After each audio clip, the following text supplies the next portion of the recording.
ঈদের আগে আজও শেষ মুহূর্তে রাজধানী ছাড়ছেন নগরবাসী। ঝুঁকি নিয়ে ট্রেনের ছাদে যাত্রীরা। চাপ না থাকলেও বাস সংকটের বাড়তি ভাড়ার অভিযোগ, লঞ্চেও ভিড়। গণপরিবহনের পাশাপাশি নিজস্ব বাহনে ঢাকা ছাড়ছেন অনেকেই। তেল সংগ্রহে ফিলিং স্টেশনে ভিড়, দীর্ঘ অপেক্ষা। সংকট নেই বলছে কর্তৃপক্ষ। ঈদের টানা ছুটিতে পর্যটক বরণে প্রস্তুত কক্সবাজার। হোটেল মোটেলে 60% পর্যন্ত বুকিং, শত কোটি টাকার বাণিজ্যের আশা ব্যবসায়ীদের। এবং সৌদি আরব সহ মধ্যপ্রাচ্য, ইউরোপের বিভিন্ন প্রান্তে পবিত্র ঈদ উল ফিতর আজ। ইরানের হামলার শঙ্কায় কয়েকটি দেশে খোলা প্রাঙ্গণে ঈদ জামাতে কড়াকড়ি, আয়োজনে বিধিনিষেধ।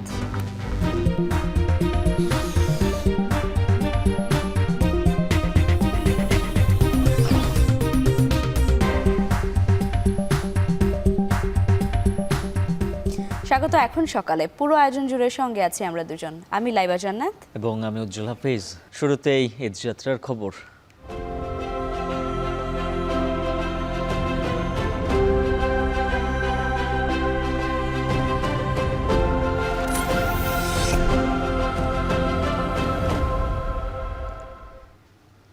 পরিবারের সাথে ঈদের আনন্দ ভাগাভাগি করতে আগের দিন ও শেষ মুহূর্তে রাজধানী ছাড়ছেন নগরবাসী। ফাঁকা ঢাকায় মোটামুটি নির্বিঘ্নেই ঢাকা ছাড়ছেন তারা, যদিও কিছু জায়গায় রয়েছে বাস সংকট ও অতিরিক্ত ভাড়া আদায়ের অভিযোগ। এছাড়া লঞ্চ টার্মিনাল ও রেল স্টেশনেও রয়েছে ঘরমুখা মানুষের চাপ। বিস্তারিত জানাতে রাজধানীর গাবতলী বাস টার্মিনাল থেকে যুক্ত আছেন সহকর্মী সাজিদ আরাফাত এবং সদরঘাটে রয়েছেন সহকর্মী জাহিদ হাসান। শুরুতেই যাচ্ছি সাজিদের কাছে। সাজিদ, জানাবেন ঈদের আগের দিন গাবতলীতে ঘরমুখা মানুষের ভিড় কেমন দেখছেন? বাস সংকট রয়েছে কিনা, আর বাড়তি ভাড়া আদায়ের কোনো অভিযোগ রয়েছে কিনা?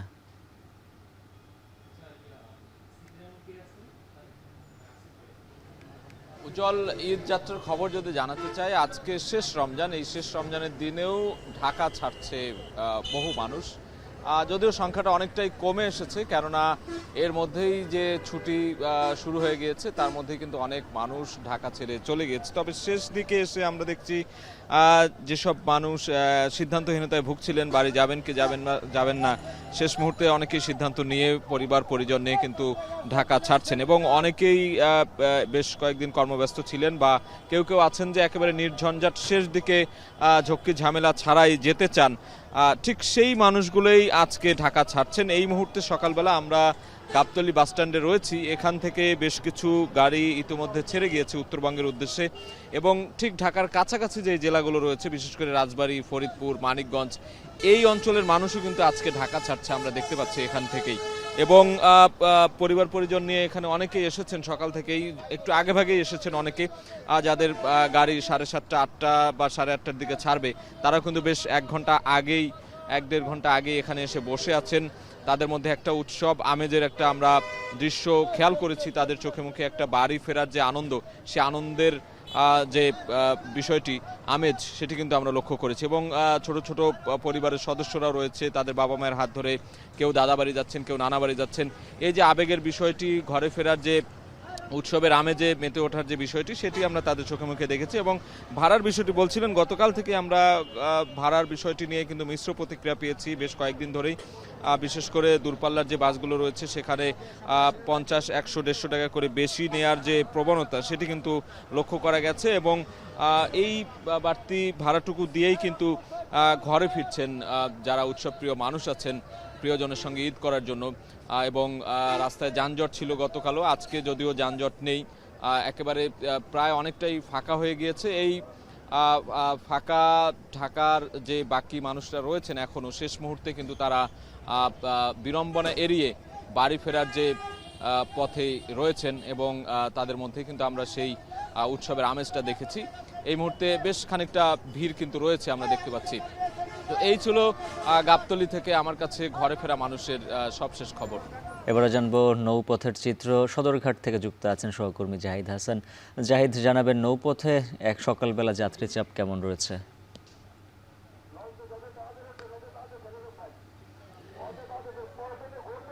অঞ্চল দক্ষিণাঞ্চলের কয়েকটি জেলার মানুষ নৌপথে ঈদের সময় বাড়িতে যান বা সবসময় তারা নৌপথে লঞ্চ যোগাযোগে তারা যাতায়াত করে থাকেন। ঈদকে কেন্দ্র করে সদরঘাট বাস টার্মিনালে গত 15 দিন ধরেই একরকম যাত্রীদের ভিড় রয়েছে, তবে বিগত 4-5 দিন সেই ভিড় অনেকটা বেশি ছিল, যাত্রীদের চাপ বেশি ছিল।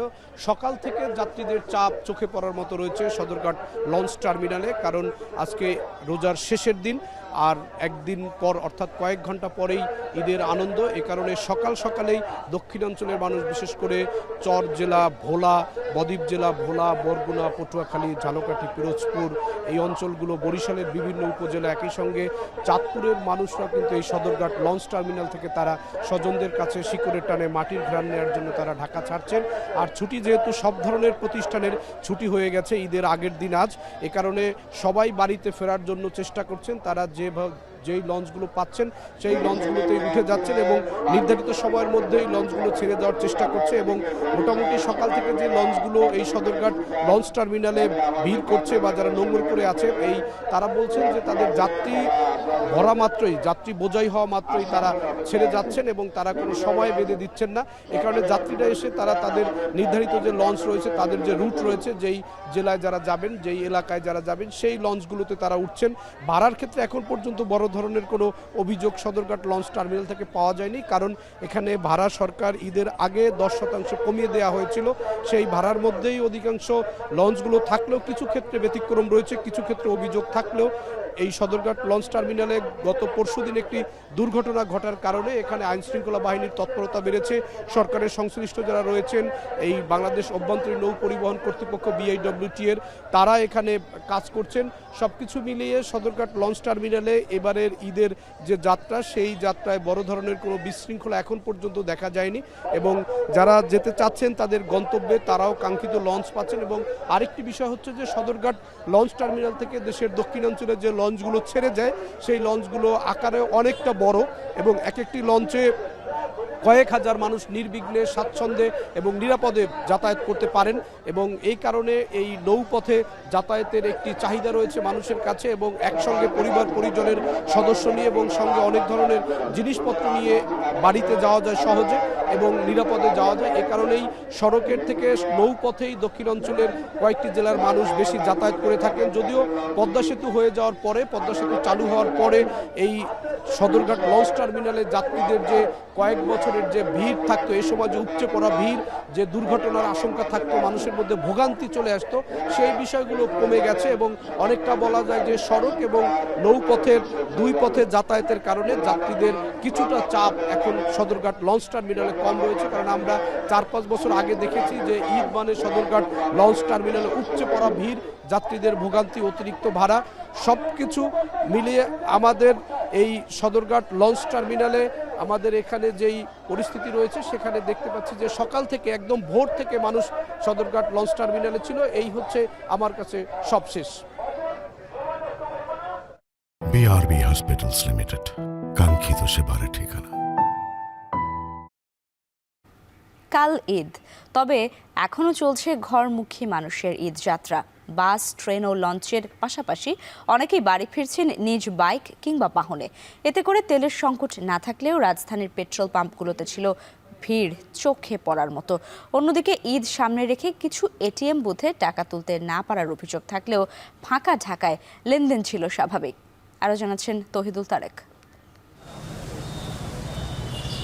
জ্বালানি সংকটের শঙ্কা কাটিয়ে ঈদকে সামনে রেখে রাজধানীর ফিলিং স্টেশনগুলোতে গ্রাহকরা তেল নিতে পারছেন নিজেদের চাহিদা মতো। ঈদকে সামনে রেখে অনেকেই বাড়ি ফিরছেন নিজের বাহনেই, তাই ঢাকা ছাড়ার আগে তেল সংগ্রহে ভিড় করছেন ফিলিং স্টেশনগুলোতে। তবে রেশনিং পদ্ধতি তুলে নেওয়া হলেও ফিলিং স্টেশনগুলোতে ছিল গ্রাহকদের দীর্ঘ সারি। দীর্ঘ সময় অপেক্ষার পর মিলছে তেল। আমি গণভবনের সামনে তো সিগন্যাল, এই যে সিরিয়াল ধরে আইছি, 1 ঘন্টা ধরে দাঁড়ায় রয়েছি, একবারে 1 ঘন্টা ধরে মাত্র হবে ঢুকলাম। এক ট্যাঙ্কি তেল দেওয়ার পরে ওই তেলের লাইনের সিরিয়াল ধরে ঘন্টার পর ঘন্টা আমাদের সিরিয়াল ধরে তেল নিতে হইতেছে। তেল নিয়ে পাবলিক স্টক করতেছে, তাছাড়া তো আর কোনো কিছু না। আমার অফিস ডিউটি তো ব্যাংকের গাড়ি, তো আমার আবার কল সেন্টারের ডিউটি আছে, এর জন্য তেল নিয়ে রাখলাম। আমরা যাবো নর্থ বেঙ্গল, এই জন্য তেল নিতে আসছি। যেমন আমি কালকে যাব, এই জন্য আজকে ভরতে আসছি। তবে কি কারণে এই পরিস্থিতি তা নিয়ে রয়েছে মিশ্র প্রতিক্রিয়া। তেলের কোনো সংকট নেই বলে জানায় পাম্প কর্তৃপক্ষ। আমাদের এখানে কোনো সংকট নাই, পর্যাপ্ত আছে, যে যা ইচ্ছা তা নিতেছে, সমস্যা নেই। ঈদের সময় না সবাই তো বাড়ি যাইতেছে, সবাই একটু ফুল করে নিয়ে বাসায় যাইতেছে। এটা মনে করছে পাবলিক যে তেল আর পাবো না, এটা অনেকে আবার ডাবল নিয়ে বোতলে ঢালে আবার আসে। এদিকে ঈদ উপলক্ষে বেড়েছে আর্থিক লেনদেন। এটিএম বুথ থেকে টাকা তুলতে না পারার কিছু বিচ্ছিন্ন ঘটনা থাকলেও অনেকটা স্বাভাবিকভাবেই লেনদেন করতে পারছে গ্রাহকরা। ফাঁকা ঢাকায় নেই বাড়তি চাপ। না, কোনো সমস্যা নাই, তুলতে পেরেছি। টাকা পর্যাপ্ত তুলতে হতেছে নাকি টাকা নাই? না, টাকা আছে, টাকা তুলতেছে। আমাদের সারাক্ষণ খোলা, টাকাও আছে প্রচুর পরিমাণে জমা হইতেছে, কোনো সমস্যা নেই। তৌহিদুল তারেক, এখন ঢাকা। আবার ঈদ যাত্রার খবর জানাবো। নৌপথে ঘরমুখ মানুষের চাপ বেড়েছে দ্বীপ জেলা ভোলায়। লঞ্চ সংকটের কারণে ভোলার বিভিন্ন লঞ্চ ঘাটে সৃষ্টি হয়েছে ভোগান্তি। ভোলা লক্ষ্মীপুর রুটে ধারণ ক্ষমতার অতিরিক্ত যাত্রী নিয়ে চলছে লঞ্চ সহ অবৈধ ট্রলার চলাচল। যাত্রীদের কাছ থেকে আদায় করা হচ্ছে বাড়তি ভাড়াও। এসব বিষয়ে আরও জানাতে ভোলার ইলিশা লঞ্চঘাট থেকে যুক্ত হচ্ছেন ইমতিয়াজুর রহমান। ইমতিয়াজ, এই মুহূর্তে লঞ্চঘাটে যাত্রী চাপ কেমন দেখছেন, আর বাড়তি ভাড়ার বিষয়ে কি বলছেন তারা? লাইবা রাত পোহালেই পবিত্র ঈদ উল ফিতর, এই ঈদকে কেন্দ্র করে কিন্তু দ্বীপ জেলা ভোলার প্রতিটি ঘাট, প্রায় 15টি ঘাটে কিন্তু লঞ্চ যোগে কিন্তু যাত্রীদের উপচে পড়া ভিড় কিন্তু লক্ষ্য করা গেছে। গতকাল প্রায় থেকে এখন পর্যন্ত প্রতিটি সময় যেন ঘাটে ব্যস্ততা বেড়ে যাচ্ছে। কিছুক্ষণ আগেও এই ঘাট থেকে ঘাটে একটি লঞ্চ কিন্তু লক্ষ্মীপুরের মজুতুরির ঘাট থেকে এসে যাত্রীদের নামিয়ে দিয়ে আবার পুনরায় চলে গেছে, কারণ ও পার থেকে তারা যাত্রী নিয়ে আবার আসবে। তাদের একটু দম ফেলানোর সময় নেই বলে কিন্তু আমরা দেখতে পেয়েছি। কিন্তু প্রতিটি লঞ্চে কিন্তু ধারণ ক্ষমতার অধিক যাত্রী নিয়ে তারা এসেছে এবং যাত্রী নামিয়ে দিয়ে আবার পুনরায় যাচ্ছে। শুধু যে লঞ্চের কথা বলবো তা কিন্তু নয়, এই রুটে ভোলা থেকে লক্ষ্মীপুর রুটে বিশেষ করে স্পিড বোট এবং যেই কাঠের ট্রলার বা স্টিলের যে সকল ট্রলার রয়েছে অবৈধ এই নিষেধাজ্ঞাকালীন সময়ে এই ট্রলারগুলো কিন্তু অতিরিক্ত ধারণ ক্ষমতার অধিক যাত্রী নিয়ে কিন্তু তারা পারাপার হচ্ছে বলে কিন্তু আমরা দেখতে পেয়েছি। এছাড়াও যাত্রীদের সাথে কথা বলেছেন, যাত্রীরা জানিয়েছেন যে গতকাল থেকে কিন্তু তারা একরকম দুর্ভোগের মধ্যে পড়েছেন। বিশেষ করে ঢাকা সহ দেশের বিভিন্ন জেলা থেকে নির্বিঘ্নে ভোলার লক্ষ্মীপুর হয়ে কিন্তু ভোলার ইলিশা ঘাটে আসলেও কিন্তু এখান থেকে প্রায় ট্রান্সপোর্ট সমস্যার কারণে সিএনজি বাস গাড়ি ইত্যাদি না থাকার কারণে কিন্তু তারা অতিরিক্ত ভাড়া দিয়ে কিন্তু দ্বীপ জেলা ভোলার বিভিন্ন এলাকা যেতে হচ্ছে বলে কিন্তু তারা জানিয়েছে। এক্ষেত্রে জেলা প্রশাসন বিআইডব্লিউটিএ তেমন কোনো পদক্ষেপ গ্রহণ করেনি বলে না করার কারণেও কিন্তু অনেকটা আক্ষেপ প্রকাশ করেছে কিন্তু যাত্রীরা। এই আমার যেই ঘাটটিতে রয়েছে এর পাশে কিন্তু স্পিডবোট ঘাট রয়েছে এবং যে সকল যাতায়াত করে থাকে, এতে করে প্রায় প্রতিদিন কিন্তু এই ঈদ মৌসুমে উপচে পড়া ভিড় কিন্তু এই ঘাটগুলোতে লক্ষ্য করা গেছে। আর এছাড়াও যে বিআইডব্লিউটি এর সাথে কথা বলেছিলাম, তিনি জানিয়েছে যে গতকালের তুলনায় আজকে যাত্রীর সংখ্যা কিছুটা কম থাকলেও কিন্তু তাদের ব্যাপক প্রস্তুতি রয়েছে বলেও কিন্তু বিআইডব্লিউটি এর পক্ষ থেকে জানা হয়েছে। অপরদিকে লঞ্চ কর্তৃপক্ষ জানিয়েছেন যে এই সময়টাতে যাত্রীদের বরাবরই উপচে পড়া ভিড় থাকে, তাদের এই ভিড় সামলানোর জন্য অতিরিক্ত লঞ্চ সার্ভিস চালুর ব্যবস্থাও কিন্তু তিনি জানিয়েছে। আপনার জানিয়ে রাখি, ভোলা লক্ষ্মীপুর রুটের পাশাপাশি কিন্তু ঢাকা ভোলা রুটেও কিন্তু প্রতিদিন যে সকল লঞ্চ যাতায়াত করে, এই আজকে এখন পর্যন্ত কিন্তু ঢাকা থেকে যেই লঞ্চগুলো ছেড়ে এসেছে সকাল থেকে এখন পর্যন্ত প্রায় 7 থেকে 8টি লঞ্চ ছেড়েছে। প্রতিটি লঞ্চই কিন্তু যাত্রীদের কানায় কানায় পরিপূর্ণ ছিল বলেও কিন্তু আমরা দেখতে পেরেছি। তো যাত্রীরা অভিযোগ করছে যে এই সময়টাতে লঞ্চের ধারণ ক্ষমতার বেশি নিয়ে কিন্তু তারা আসছে, তবে ভাড়ার কথা কিন্তু তারা স্বাভাবিক জানিয়েছে ঢাকা ভোলা রুটে। তবে ভোলা থেকে লক্ষ্মীপুর রুটে যে সকল সার্ভিস রয়েছে সেখানে একটু ভাড়া বেশির কথা যাত্রীরা জানিয়েছে। তো এই ছিল আমার কাছে ভোলার ইলিশা লঞ্চ ঘাট থেকে সর্বশেষ তথ্য। লাইবা। নৌপথে ঈদযাত্রার খবর জানাতে ভোলার ইলিশা লঞ্চঘাট থেকে যুক্ত ছিলেন ইমতিয়াজুর রহমান। দেশ জুড়ে চলছে ঈদের জামাত আয়োজনের শেষ মুহূর্তের প্রস্তুতি। 2 শতকের ঐতিহ্যবাহী কিশোরগঞ্জের শোলাকিয়া ঈদগাহ এবং দিনাজপুরের শহীদ বড় ময়দান, 2 স্থানেই ব্যস্ততা তুঙ্গে। লাখো মুসল্লির অংশগ্রহণ নিশ্চিত করতে চলছে সমন্বিত প্রস্তুতি ও নিরাপত্তা ব্যবস্থা। কিশোরগঞ্জ থেকে মশিউর রহমান কায়েস এবং দিনাজপুর থেকে কঙ্কন কর্মকারের পাঠানো তথ্য ছবি নিয়ে থাকছে প্রতিবেদন। ঐতিহ্য আর ইতিহাসের এক অনন্য নিদর্শন কিশোরগঞ্জের শোলাকিয়া ঈদগাহ। 1828 সালে যাত্রা শুরু হওয়া এই জামাত এবার পৌঁছাতে যাচ্ছে 199তম আয়োজনে। ঈদের দিন সকাল 10টায় লাখো মুসল্লির পদচারণায় মুখর হয়ে উঠবে এই বিশাল প্রান্তর। ইতোমধ্যে মাঠ জুড়ে শেষ মুহূর্তের প্রস্তুতি চলছে জোরে সোরে। কাতার বিন্যাস, মাঠ সমতল করতে বালু ফেলা, তোরণ নির্মাণ এবং মাইকিং সবকিছুতেই ব্যস্ত সময় পার করছেন সংশ্লিষ্টরা। আমি আমার নাতিকে নিয়ে এই মাঠটা দেখতে আসি, রঙের কাজ চলছে, খুবই ভালো লাগছে। সময়ের তুলনায় এখানে কাঙ্ক্ষিত উন্নয়ন হয় নাই, এই মাঠ সম্প্রসারণ করা প্রয়োজন। তবে প্রতি বছরই একটি প্রশ্ন সামনে আসে, 2 দশকের এই ঐতিহ্য কি শুধুই একদিনের জন্য? ঈদের পর বছরের বাকি সময় জুড়ে অবহেলা আর অযত্নেই পড়ে থাকে শোলাকিয়ার এই ঐতিহাসিক মাঠ। দেশ বিদেশ থেকে দর্শনার্থীরা এলেও নেই পর্যটন সুবিধা বা স্থায়ী উন্নয়নের ছাপ। বিশেষজ্ঞদের মতে যথাযথ পরিকল্পনা নিলে এটি হতে পারে গুরুত্বপূর্ণ ধর্মীয় পর্যটন কেন্দ্র। যেহেতু এটা ঐতিহ্যবাহী ঈদগাহ মাঠ, এই মাঠের উন্নয়নের জন্য ইতিমধ্যে আমরা কথা বলেছি। আশা করি এই আগামী ঈদ উল ফিতর আগে এই মাঠের উন্নয়ন কাজ হবে। ঈদ জামাতকে কেন্দ্র করে জোরদার করা হয়েছে নিরাপত্তা ব্যবস্থা। বিজিবি, র্যাব, পুলিশ ও আনসার সদস্যদের পাশাপাশি থাকবে সিসি ক্যামেরা, ওয়াচ টাওয়ার এবং ড্রোন নজরদারি। পুলিশের পক্ষ থেকে 4 স্তরের নিরাপত্তা নিশ্চিত করা হবে, সেভাবে ব্যবস্থাপনা গ্রহণ করা হয়েছে। পোশাকে পুলিশের পাশাপাশি এখানে সাদা পোশাকের পুলিশ ডিপ্লয় থাকবে, পাশাপাশি র্যাব এবং অ্যান্টি টেররিজম ইউনিটের বোম ডিসপোজাল ইউনিট কাজ করবে। বরাবরের মতো সকাল 10টায় ঈদ জামাত অনুষ্ঠিত হবে এবং একটি বাড়ি মাত্র ঈদের জামাত অনুষ্ঠিত হবে। এখানে মুসল্লিদের আগমনের জন্য 2টি বিশেষ ট্রেনের ব্যবস্থা করা হয়েছে। অন্যদিকে দিনাজপুরের ঐতিহ্যবাহী শহীদ বড় ময়দানেও দেখা যাচ্ছে একই চিত্র। জেলার সবচেয়ে বড় ঈদের জামাতকে ঘিরে এখন প্রস্তুতির শেষ সময়। মাঠ পরিষ্কার পরিচ্ছন্ন করা, কাতার নির্ধারণ, বাঁশের কাঠামো নির্মাণ সবকিছুই চলছে সমান তালে। লক্ষাধিক মুসল্লির কথা মাথায় রেখে তৈরি করা হয়েছে 20টি প্রবেশপথ এবং 3টি ওয়াচ টাওয়ার। আমরা এই মাঠটাতে 4 দিন থেকে কাজ করতেছি, নামাজ পড়বো। দিনাজপুরের উত্তরবঙ্গের সর্ববৃহৎ ঈদগাহ মাঠ, বড় শহীদ ঈদগাহ মাঠ। 3 স্তর বিশিষ্ট আমরা নিরাপত্তা ব্যবস্থা, তার মধ্যে পোশাকি পুলিশ থাকবে, এর বাইরে কিন্তু আমাদের টহল পুলিশ থাকবে এবং সাদা পোশাকি পুলিশ থাকবে। প্রতিবারের ন্যায় মাঠকে প্রস্তুত করার দায়িত্ব গ্রহণ করেছি। জেলা প্রশাসন, দিনাজপুর পৌরসভা এবং দিনাজপুর জেলা পরিষদ যৌথ উদ্যোগে আমরা এই মাঠের প্রিপারেশনের কার্যক্রম হাতে নিয়েছি। মুসল্লিদের জন্য রাখা হয়েছে আধুনিক অজুখানা, যেখানে একসঙ্গে 200 জন অজু করতে পারবেন। আয়োজকরা আশা করছেন এবারও 1 লাখের বেশি মুসল্লির সমাগম হবে এই মাঠে। শামসুল আরেফিন, এখন।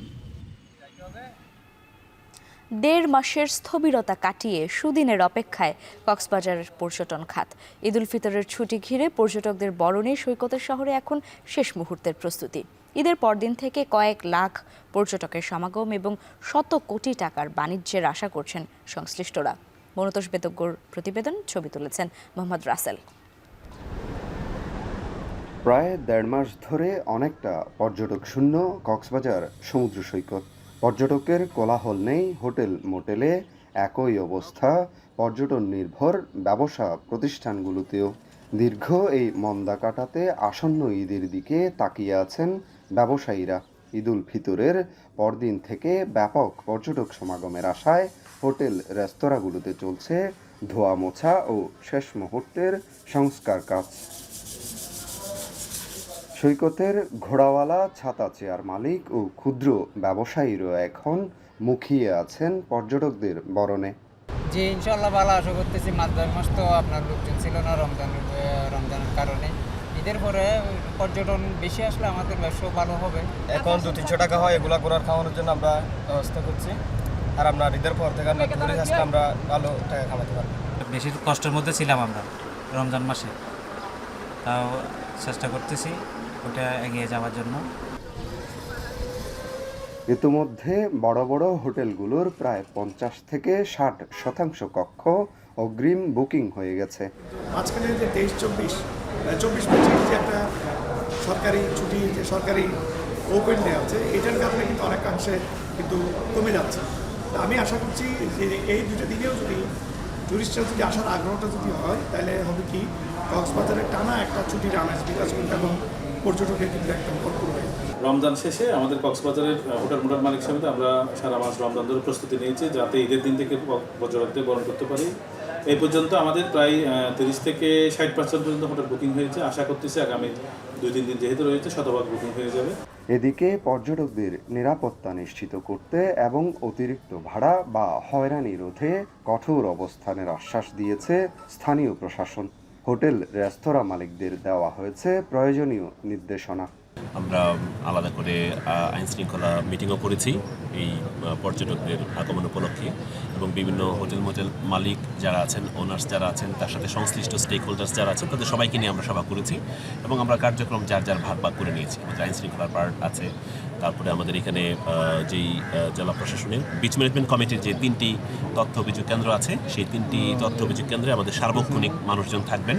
24 আওয়ার্স যেন আমরা কোনো একটা অভিযোগ পেলে সেটি যেন রেসপন্স করতে পারি।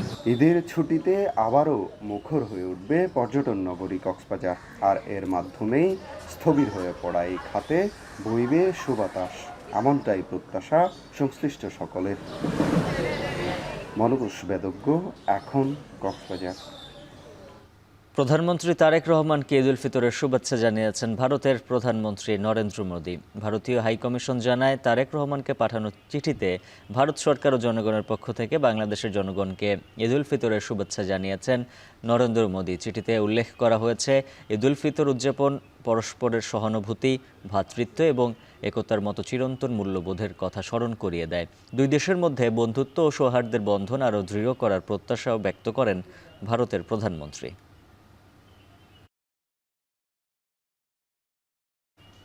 এদিকে ঈদের দিন সকাল 10টায় প্রধানমন্ত্রী তারেক রহমান রাষ্ট্রীয় অতিথি ভবন যমুনায় শুভেচ্ছা বিনিময় করবেন বলে জানিয়েছেন প্রধানমন্ত্রীর অতিরিক্ত প্রেস সচিব আতিকুর রহমান রুমন। তিনি জানান, বিশেষ কোনো প্রয়োজন ছাড়া আপাতত যমুনায় উঠছেন না প্রধানমন্ত্রী। ঈদের দিনে আনন্দ ভাগাভাগি করার জন্য আমাদের মাননীয় প্রধানমন্ত্রী জনাব তারেক রহমান এখানে আসছেন। এখানে দেশি বিদেশি, তারপরে আপনার রাজনৈতিক, তারপরে আপনার বিশেষ ব্যক্তিত্ব, তারপরে আপনার সামাজিক, তারপরে বিভিন্ন সংগঠন, সামরিক বেসামরিক সব লোকজনের সাথেই এখানে মিলিত হবেন এবং ঈদ আনন্দ ভাগাভাগি করবেন, এবং এখানে যৎসামান্য আপ্যায়নের ব্যবস্থা থাকবে। বিশেষ কোনো প্রয়োজন ছাড়া, দেশে যদি কোনো অস্থিরতা বা কোনো ধরনের কিছু না হয়, তাহলে উনি এখানে উঠছেন না। সৌদি আরব সহ মধ্যপ্রাচ্যের বিভিন্ন দেশে পবিত্র ঈদ উল ফিতর আজ। দেশে দেশে ঈদের জামাতে অংশ নেবেন স্থানীয় সহ লাখ লাখ প্রবাসী বাংলাদেশি। তবে ইরান যুদ্ধের কারণে এবার ভিন্ন প্রেক্ষাপটে দেশগুলোতে উদযাপিত হবে ঈদ। ঐতিহ্যবাহী রীতিনীতি উদযাপনেও পড়েছে ভাটা। হামলার শঙ্কায় উন্মুক্ত ময়দানে ঈদের নামাজ আদায়ে নিষেধাজ্ঞা দিয়েছে আমিরাত, কুয়েত ও কাতার সরকার। ঈদের নামাজ জামাত হচ্ছে না কুয়েতের ঐতিহ্যবাহী গ্র্যান্ড মসজিদেও। এছাড়াও ইরান যুদ্ধকে ঢাল হিসেবে ব্যবহার করে আল আকসায় ঈদ জামাতে নিষেধাজ্ঞা দিয়েছে ইসরায়েল। মধ্যপ্রাচ্যের বাইরে যুক্তরাষ্ট্র, কানাডা এবং ইউরোপের বিভিন্ন দেশে শুক্রবার উদযাপন হবে ঈদ উল ফিতর। তবে শাওয়াল মাসের চাঁদ দেখা না যাওয়ায় শনিবার ঈদ উদযাপন হবে ভারত, পাকিস্তান, সিঙ্গাপুর, মালয়েশিয়া সহ এশিয়ার বিভিন্ন দেশে।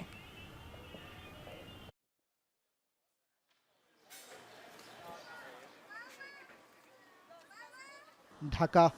দেশের নাস্তার টেবিলে পরিচিত সিঙ্গারা, সমুচা, পরোটা বা নুডলস গত এক দশকে দেশের গণ্ডি ছাড়িয়ে বিশ্ববাজারেও শক্ত অবস্থান তৈরি করেছে এসব প্রসেসড ফুড।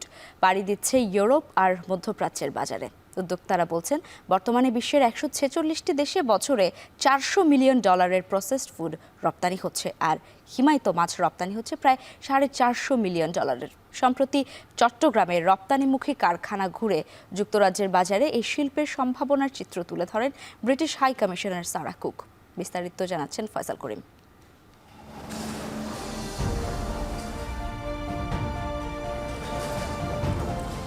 স্বয়ংক্রিয় মেশিনের নিরবিচ্ছিন্ন ছন্দে বেরিয়ে আসছে পরোটা। মুহূর্তেই প্রস্তুত হয়ে ঢুকছে দৃষ্টিনন্দন মোড়কে। শ্রমিকদের সুনিপুণ হাত আর যন্ত্রের গতিশীলতায় এখানে প্রতি ঘন্টায় তৈরি হচ্ছে শত শত পরোটা।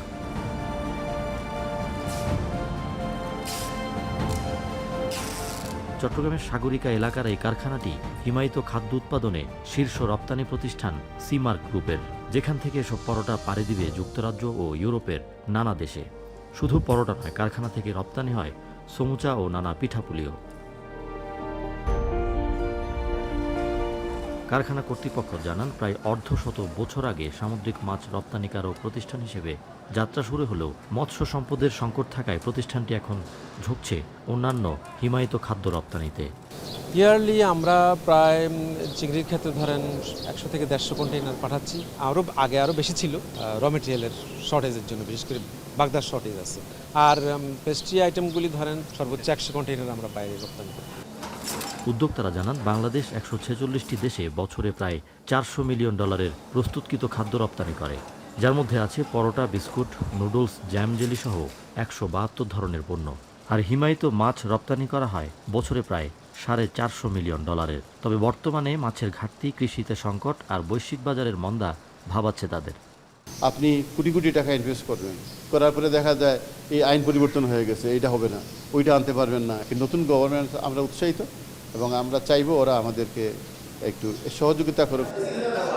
সম্প্রতি চট্টগ্রামের এই কারখানা পরিদর্শন করেন বাংলাদেশে যুক্তরাজ্যের হাই কমিশনার সারাহ কুক। তিনি বলেন, শুল্কমুক্ত সুবিধায় যুক্তরাজ্যের বাজারে পণ্য রপ্তানির সুযোগ বাংলাদেশের জন্য বড় একটি পাওয়া।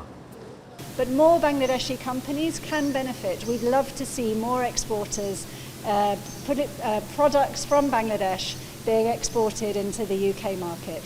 As I said, it's a win-win. হিমায়িত খাদ্য শিল্পে আমাদের প্রত্যাশার দুয়ার থেকে এখনও অনেক দূরে আমরা। তবে উন্নত অবকাঠামো, উদ্ভাবন, গবেষণা ও দক্ষ জনশক্তিতে বিনিয়োগের পাশাপাশি সরকারি প্রণোদনা নিশ্চিত করা গেলে হিমায়িত খাদ্য শিল্পে আমাদের সম্ভাবনার অনেকটুকুই নিংড়ে নিতে পারবো আমরা। ফয়সাল করিম, এখন চট্টগ্রাম। সাউথ পার্কস গ্যাস ক্ষেত্রে হামলার জবাবে হাইফার তেল শোধনাগারে ক্ষেপণাস্ত্র হামলা চালিয়েছে আইআরজিসি। এতে স্থাপনাটিতে আগুন লাগার ঘটনা ঘটে। এছাড়া ইসরায়েলের অভ্যন্তরীণ নিরাপত্তা মন্ত্রণালয়ও হামলার দাবি করেছে তেহরান। হামলা হয়েছে অধিকৃত জেরুজালেমেও। নতুন করে তেহরানে বিস্ফোরণের খবর পাওয়া গেছে। ইরানি ড্রোন ভূপাতিতের দাবি করেছে সৌদি আরব ও বাহরাইন। এদিকে ইরানের তেল ক্ষেত্রে আর হামলা চালানো হবে না বলে ট্রাম্পকে আশ্বস্ত করেছেন নেতানিয়াহু। জানান, যুক্তরাষ্ট্র নয়, সাউথ পার্কস গ্যাস ক্ষেত্রে হামলা চালিয়েছে ইসরায়েল। দাবি করেন ইরানের ইউরেনিয়াম সমৃদ্ধকরণ ও ক্ষেপণাস্ত্র তৈরির সক্ষমতা ধ্বংস হয়ে গেছে। এর আগে ইরানের জ্বালানি স্থাপনায় হামলা হলে আইআরজিসি বিন্দুমাত্র ছাড় দেবে না বলে হুঁশিয়ারি দেন আরাকচি। অন্যদিকে পারস্য উপসাগরে তেলবাহী ট্যাঙ্কারে ইরানের হামলার নিন্দা জানিয়ে দেশটিকে আন্তর্জাতিক সমুদ্র আইন মেনে চলার আহ্বান জানিয়েছে যুক্তরাষ্ট্র, ফ্রান্স, কানাডা, জার্মানি সহ পশ্চিমা বেশ কয়েকটি দেশ।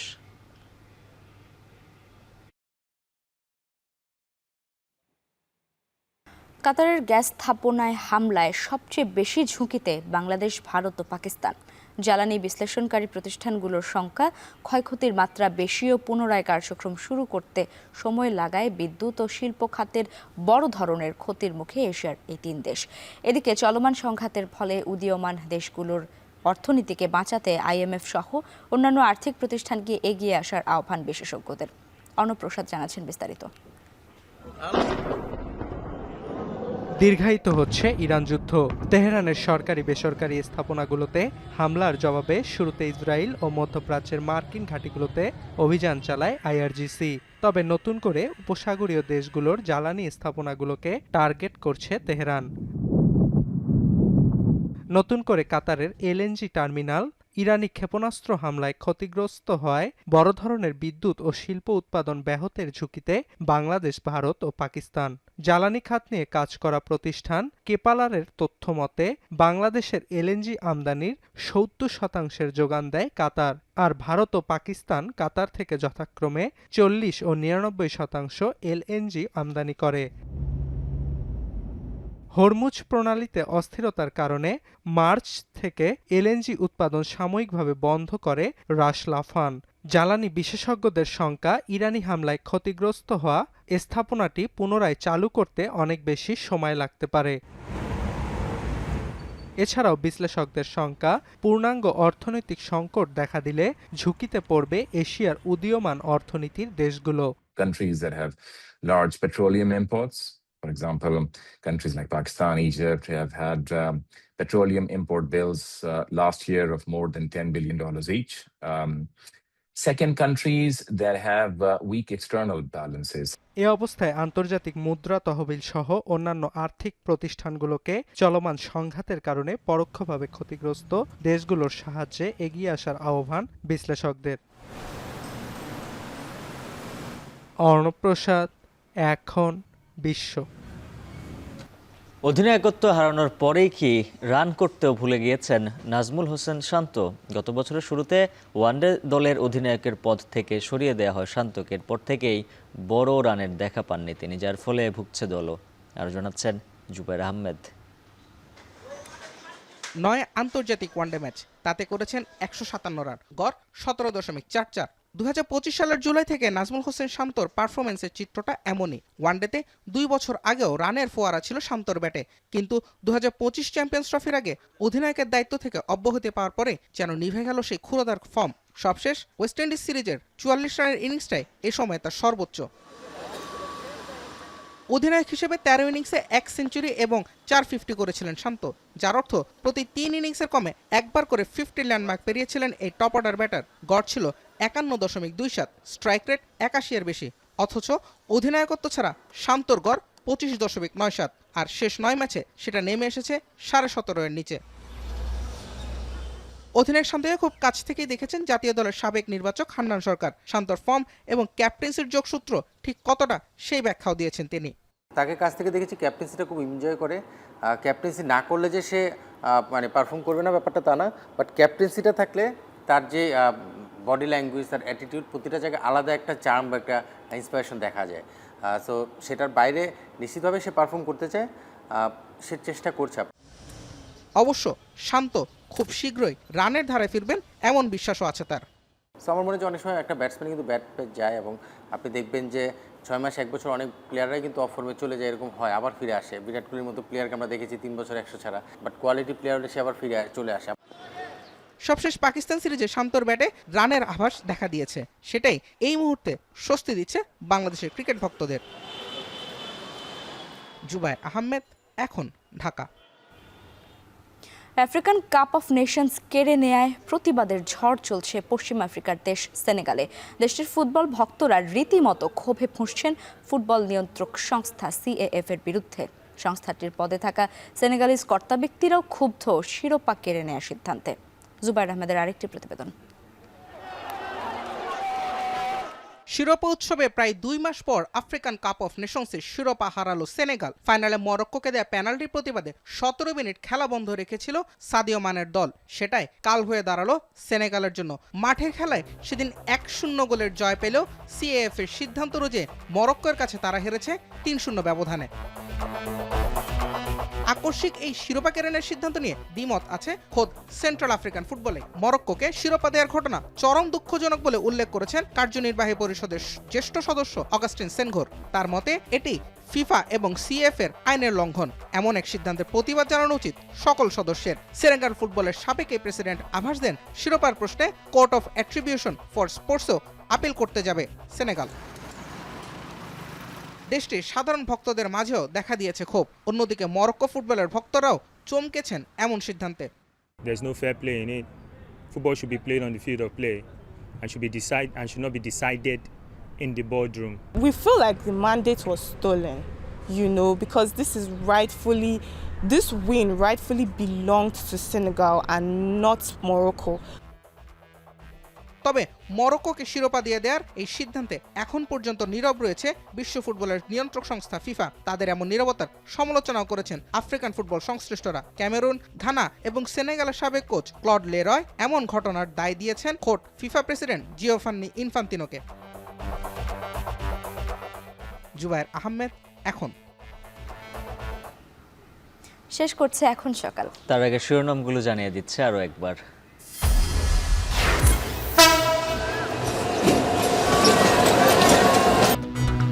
ঈদের আগে আজও শেষ মুহূর্তে রাজধানী ছাড়ছেন নগরবাসী। সড়ক পথে যাত্রী চাপ না থাকলেও বাস সংকট আর বাড়তি ভাড়ার অভিযোগ। কয়েকটি মহাসড়কে ধীরগতি ট্রেন ও লঞ্চে ভিড়। গণপরিবহনের পাশাপাশি নিজস্ব বাহনে ঢাকা ছাড়ছেন অনেকেই। তেল সংগ্রহে ফিলিং স্টেশনে ভিড়, দীর্ঘ অপেক্ষা। সংকট নেই বলছে কর্তৃপক্ষ। ঈদের টানা ছুটিতে পর্যটক বরণে প্রস্তুত কক্সবাজার। হোটেল মোটেলে 60% পর্যন্ত বুকিং। শত কোটি টাকা বাণিজ্যের আশা ব্যবসায়ীদের। এবং সৌদি আরব সহ মধ্যপ্রাচ্য ইউরোপের বিভিন্ন প্রান্তে পবিত্র ঈদ উল ফিতর আজ। ইরানের হামলার শঙ্কায় কয়েকটি দেশে খোলা প্রাঙ্গণে ঈদ জামাতে কড়াকড়ি, আয়োজনে বিধিনিষেধ। আর এই ছিল এখন সকালে। এখন টেলিভিশন ওয়েবসাইটে দেখতে ভিজিট করুন এখন.tv। ফেসবুকে দেখুন facebook.com/tv.এখন, আর সরাসরি ইউটিউবে দেখতে ভিজিট করুন youtube.com/c/echontv।